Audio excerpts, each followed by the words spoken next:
प्रधानमंत्री नरेंद्र मोदी ने आज डोडा में जम्मू कश्मीर में प्रचार का आगाज किया है और विपक्ष पर तीखे प्रहार किए। प्रधानमंत्री मोदी ने कहा है कि 3 खानदानों ने युवाओं को आगे नहीं बढ़ने दिया, इन 3 खानदानों ने करप्शन किया।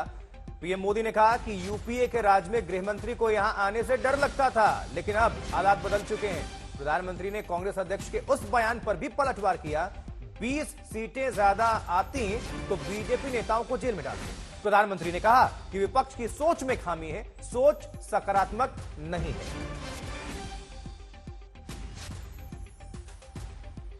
यहां जिन राजनीतिक दलों पर आपने भरोसा किया, उन्होंने आपके बच्चों की चिंता नहीं की। उन राजनीतिक दलों ने सिर्फ और सिर्फ अपने बच्चों को आगे बढ़ाया। जम्मू कश्मीर के मेरे नौजवान आतंकवाद में पिसते रहे और परिवारवाद को आगे बढ़ाने वाली पार्टियां आपको गुमराह करके मौज काटती रही। इन जम्मू कश्मीर में डेमोक्रेसी ग्रास रूट तक पहुंचे, यहां के मेरे युवा जमहूरियत की कमाल संभालने के लिए आगे आए। यही मेरी कोशिश थी। यहां परिवारवादी राजनीति करने वाले नहीं चाहते थे कि यहां का नौजवान राजनीति में आगे आए। हमने इन परिवारवादियों के इरादों को चुनौती दी और नतीजा क्या हुआ? लोकल बॉडी के इलेक्शन के बाद जम्मू कश्मीर में 30-35 हजार नए नौजवान राजनीति में आए, जम्मू कश्मीर की कमान संभाली। साथियों, कांग्रेस की सोच क्या है, उनकी नीयत क्या है, ये उनके अध्यक्ष की बातों से भी साफ हो जाता है। वो यहां आकर क्या बातें करते हैं, मैं यहां आकर के क्या कह रहा हूं कि हम यहां ये काम करेंगे, वो काम करेंगे, यहां के लोगों की भलाई के लिए करता हूं कि नहीं करता हूं। उन्होंने क्या कहा, उनका अहंकार देखिए, अगर हमें 20 सीटें ज्यादा आती तो ये मोदी समेत बीजेपी के सब नेता जेल में होते। क्या आप लोगों को जेल में भेजने के लिए सरकार बनाना चाहते हो कि जनता जनार्दन का भला करने के लिए सरकार बनाना चाहते हो? क्या यही एक एजेंडा है क्या आपका?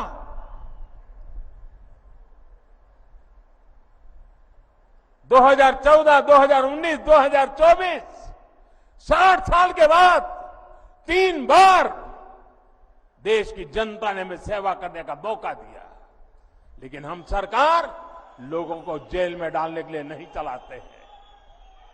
हम सरकार देश में भ्रष्टाचार को नष्ट करने के लिए चलाते हैं। हम सरकार देश के सामान्य मानवी की भलाई के लिए चलाते हैं। साथियों,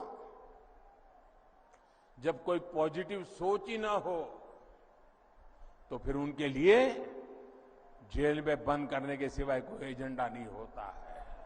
पड़ोस में हिमाचल में सरकार बनाने के लिए, वोट पाने के लिए इन्होंने ऐसे ऐसे वादे करके सरकार बना दी कि पूरे राज्य को बर्बाद कर दिया। आज वहां छोटा सा राज्य, हर कोई सड़क पर है, वहां रोड, पानी, बिजली सब काम ठप पड़े हैं। कर्मचारियों को सैलरी नहीं मिल रही है, महंगाई चरम पर है, नौजवानों की भर्तियां बंद है। मैं आपसे कह रहा हूं कि कांग्रेस भारत की सबसे बेईमान और धोखेबाज पार्टी है और कांग्रेस का शाही खानदान भारत का सबसे भ्रष्ट परिवार है। वहीं प्रधानमंत्री नरेंद्र मोदी ने यूपीए राज के गृह मंत्री सुशील शिंदे के उस बयान का भी उन्होंने हवाला दिया जिसमें शिंदे ने कहा था कि मुझे लाल चौक जाने से डर लगता था।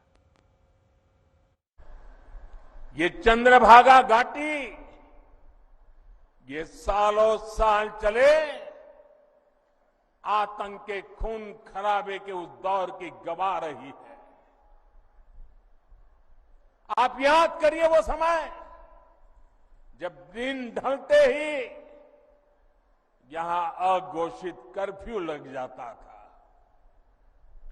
सारी दुकानदारी ठप, सारा कामकाज ठप।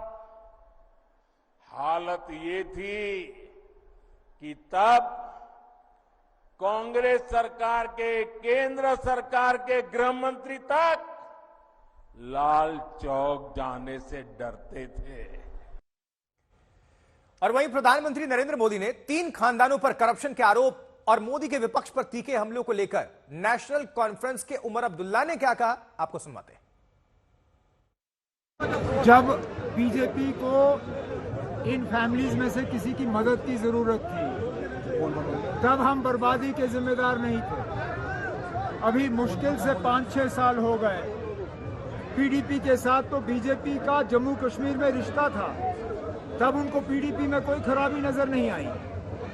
जब वाजपेयी साहब को मिनिस्टर बनाना था और उनकी नजर मुझ पे पड़ी तब हम में कोई खराबी नहीं थी। आज इलेक्शन के दौरान इनको खराबी नजर आ ही जाती है। ये वक्त की बात है ना, ये सियासी तकरीरें होती हैं और इलेक्शन के बाद इन चीजों को बुलाया जाता है।